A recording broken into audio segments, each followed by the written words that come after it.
আজ সানডে হওয়ায় সবাই মিলে গেলাম বিকেলে ফ্যান পার্কে। হ্যালো বন্ধুরা, কেমন আছো তোমরা সবাই? আশা করি তোমরা সবাই ভালো আছো, আমিও ভালো আছি। আমি কণিকা, শিলচর, আসাম থেকে। Welcome to my daily blog. আমি একজন গৃহিণী আর তার সাথে কন্টেন্ট ক্রিয়েটার। তাহলে চলো শুরু করি আজকের ব্লগটা। দেখতেই পাচ্ছ কী কী রান্না করব। মাছের মাথাটা দিয়ে করলাম আলু দিয়ে একটু শুকনো শুকনো করে। এদিকে মাছ দিয়ে করলাম পটল আলু টমেটো দিয়ে ঝোল। আর তার সাথে করলাম শাক ভাজা আর মাছ ভাজা। দেখতে পাচ্ছ পাতলা পাতলা ঝোলটা ভালোই হয়েছে দেখতে। অনেক দিন থেকেই শাক ভাজা খাচ্ছি, আর এখনের দিনে এই ঢেঁকি শাকটা খেতে ভালোই লাগে। তাই আমি নিজেই গিয়ে আনলাম। কালকে দেখতে পারলে তোমরা, কালকের বাজার করে এনেছিলাম।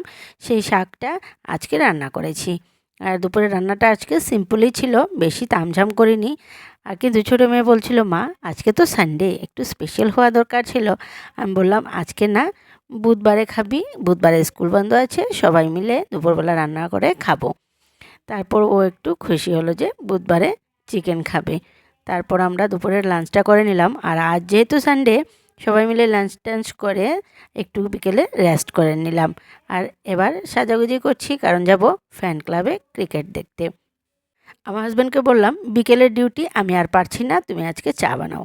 আমার হাজব্যান্ড বানালো র চা, আর তার সাথে মেয়েদের দিল একটু দুধ বানিয়ে। সেগুলো খাওয়া দাওয়া করে আমরা চলে গেলাম খেলা দেখতে। যাওয়ার সময় একটু মনে মনে ভাবছিলাম, যদি বৃষ্টি হয় তাহলে কি করব, মজাটা নষ্ট হয়ে যাবে।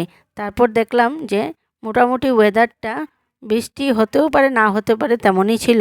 তাই আমরা একটু সাহস করে চলেই গেলাম।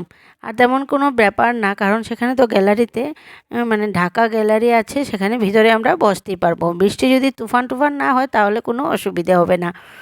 তারপর গেলাম আমরা। কিন্তু প্রথম দিকে ভাবলাম যে রাস্তাটা ফাঁকাই আছে, ভালোই হয়েছে।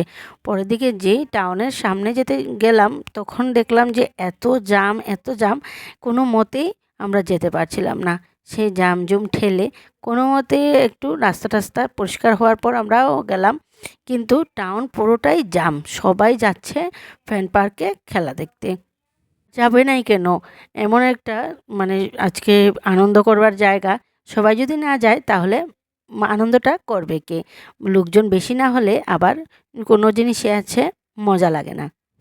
যত লোকজন বেশি হয় ততই মজা। আমরা ভাবছিলাম বেশি দেরি হয়ে গেলে আবার নাকি জায়গা পাই না বসার। তারপর গিয়ে দেখলাম না, অনেকটাই জায়গা আছে। আর গ্যালারিটাও এত বড় যে মনে হয় শিলচর শহরের পুরো লোকজন এসে পড়লেও মানে অভাব হবে না জায়গার। তেমনটাই হলো। অনেক লোকজন থাকার পরেও অনেকখানি গ্যালারি ফাঁকা ছিল। এদিকে জার্সিগুলো বিক্রি হচ্ছিল। যারা যারা জার্সি কেনার, অনেকেই জার্সিগুলো কিনে কিনে পরেছে। আমার বড় মেয়ের তো খুব ইচ্ছে ছিল একটা জার্সি কিনবে। আমি বললাম, একদিনের জন্য আর একটু সময়ের জন্য তুই আর জার্সি কিনে পয়সাটা নষ্ট করিস না, আজকের দিনটা কোনো মতে কাটিয়ে নে, পরে দেখা যাবে কি করি। আর তারপর যখন আমরা মাঠে ঢুকতে গেলাম, বৃষ্টি তো কাল রাত থেকেই হচ্ছিল। পুরোটা কাদাময় হয়ে গেছে, ভেতরে মানে পাড়া দেওয়ার জায়গা নেই। যারা যাচ্ছে একদম কাদাগুলো চেপে চেপে যাচ্ছে। আমার তো মানে কোনো মতে ইচ্ছে ছিল না, কারণ আমি তো একা না, আমার সাথে আরও তিনজন।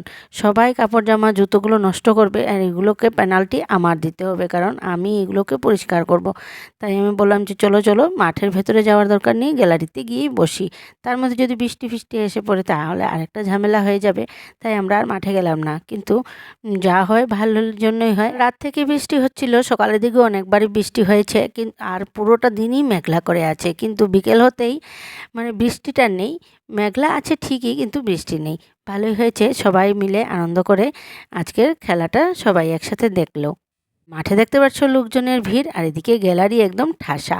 খুবই ভালো লাগছিল। মানুষজন যদি না হয় আনন্দটা তেমনভাবে আনন্দ মনে হয় না।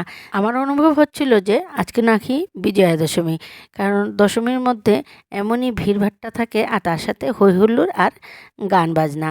খুবই ভালো লাগছিল। আর এদিকে আমরা কিনে নিলাম ফিঙ্গার আর পপকর্ন। এগুলো খেয়ে খেয়ে আমরা খেলা দেখলাম। খেলার মজাটা আরও একটু বেশি বেড়ে গেল। এখন বেজে গেছে 8 মানে 7টা 50। আমি আমার হাজব্যান্ডকে বললাম চলো এবার আমরা বাড়ি যাই, কারণ কাল সকাল থেকে আবার স্কুল শুরু হবে মেয়েদের। তাই ভাবলাম ঘরে গিয়ে ওদের একটু রেস্ট করিয়ে তারপর খাইয়ে দিয়ে ঘুম পাড়িয়ে দিই, না হলে সকালে উঠে আবার স্কুল ধরতে অসুবিধে হবে।